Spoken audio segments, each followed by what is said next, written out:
السلام علیکم ورحمۃ اللہ وبرکاتہ۔ آج میں ایک ویڈیو دیکھ رہا تھا جس میں ایک شخص نے ڈاکٹر اسرار صاحب سے یہ جاننے کی کوشش کی کہ ہم جب قرآن پڑھیں، قرآن کی تعلیمات کو حاصل کریں تو اس کا صحیح طریقہ کیا ہے، کیونکہ کئی بار ہم لوگ ایسا سننے کے لیے کافی بار ملتا ہے کہ قرآن کو سمجھ کے نہیں پڑھنا چاہیے، ادروائز ہم گمراہ ہو جائیں گے، تو کوئی کچھ بتاتا ہے تو کوئی کچھ بتاتا ہے۔ وہ یہی سوال جو ہے ڈاکٹر اسرار صاحب سے ایک شخص نے کہا، جو انہوں نے بہت ہی خوبصورت انداز میں اس چیز کو بتایا کہ ہمیں قرآن پڑھنے کا صحیح طریقہ کیا ہے، یا قرآن کو سمجھنے کا صحیح طریقہ کیا ہے، ہمیں کس طریقے سے قرآن کو سمجھ کے پڑھنا چاہیے۔ تو میں نے سوچا کہ آپ کے ساتھ بھی اس چیز کو شیئر کیا جائے، تو اس ویڈیو کو ضرور دیکھیے گا آپ پوری، اور بتائیے گا آپ کو کیسی لگی۔ تو شروع کرتے ہیں۔ میرا نام سر شاہد ہے اور میں ایک اسٹوڈنٹ ہوں، کمپیوٹر کا بھی اور اکاؤنٹس کا بھی۔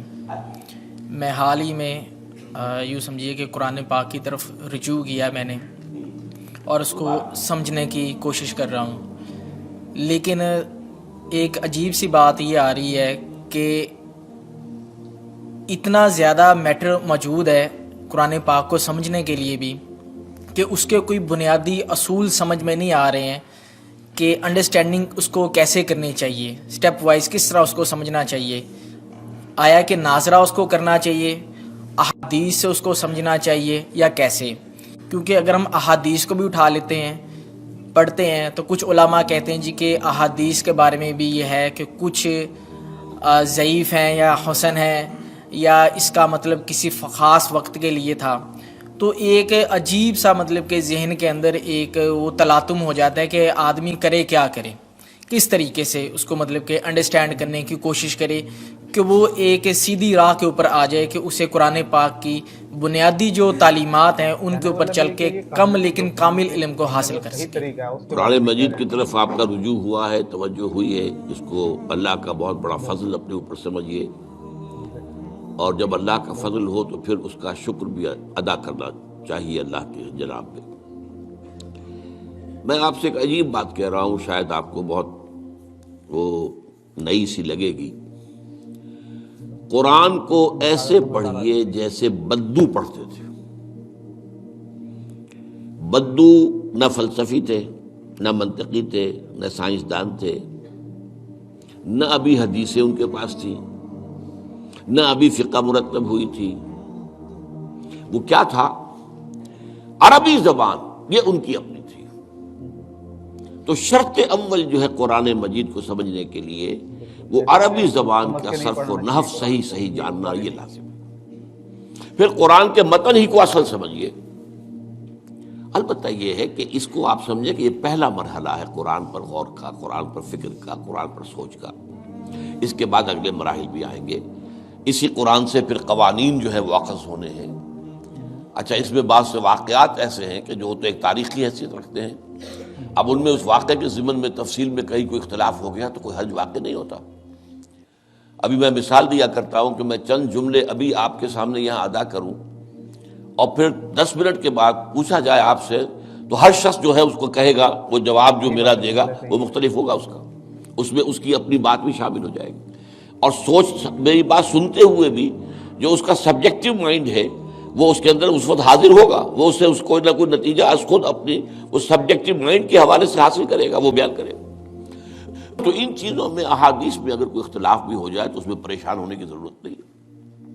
ابھی ہمارے ہاں یہ جمعے کے اجتماعات میں حدیث جبرائیل جو ام السنہ کہلاتی ہے، جیسے سورہ فاتحہ ام القرآن ہے، ایسے حدیث جبرائیل ام السنہ ہے، سنت کی جڑ اور ماں۔ اب اس کی جو روایات آئی ہیں اس میں مختلف اختلاف ہے، الفاظ کا اختلاف ہے، ایسنس ایک ہے، مفہوم ایک ہے، الفاظ میں بڑا فرق ہے، تفاصیل کا فرق ہے۔ تو اس حوالے سے اس میں گھبرانے کی ضرورت نہیں ہے۔ پھر یہ کہ فقہی معاملات کے اندر اختلافات ہو گئے، وہ بھی نیچرل ہیں۔ آپ کو معلوم ہے کہ ایک ہی مقدمہ ہوتا ہے، 8 جج بیٹھے ہوئے ہیں ایک بینچ پر، 5 کا فیصلہ ایک ہے، 3 کا ایک ہے، اور بھی تقسیم ہو سکتی ہے۔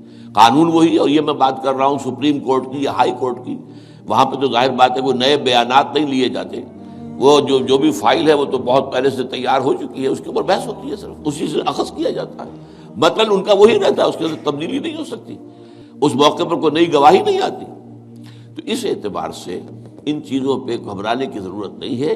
البتہ آپ آغاز جس طریقے سے کریں وہ میں نے آپ کو بتا دیا ہے، اس میں یہ کہ آپ اصل میں ان تمام جو چیزیں ہیں اضافی، ان سے ذرا صرف نظر کرتے ہوئے عارضی طور پر پہلے قرآن کو ایسے پڑھیے جیسے بدو پڑھتا تھا.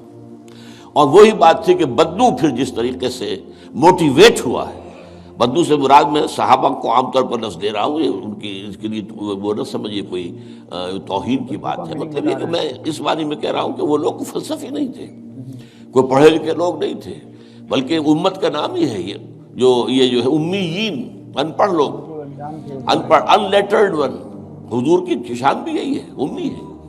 تو انہوں نے قرآن کو جس طور سے سمجھا ہے وہ ہے بہترین طریقہ قرآن کو سمجھنے کا، اور اسی سے پھر وہ صحیح موٹیویشن ہوتی ہے کہ انہوں نے تن من دھن سب لگا دیا اللہ کے دین کے لیے اور اللہ کے دین کو غالب کر دیا.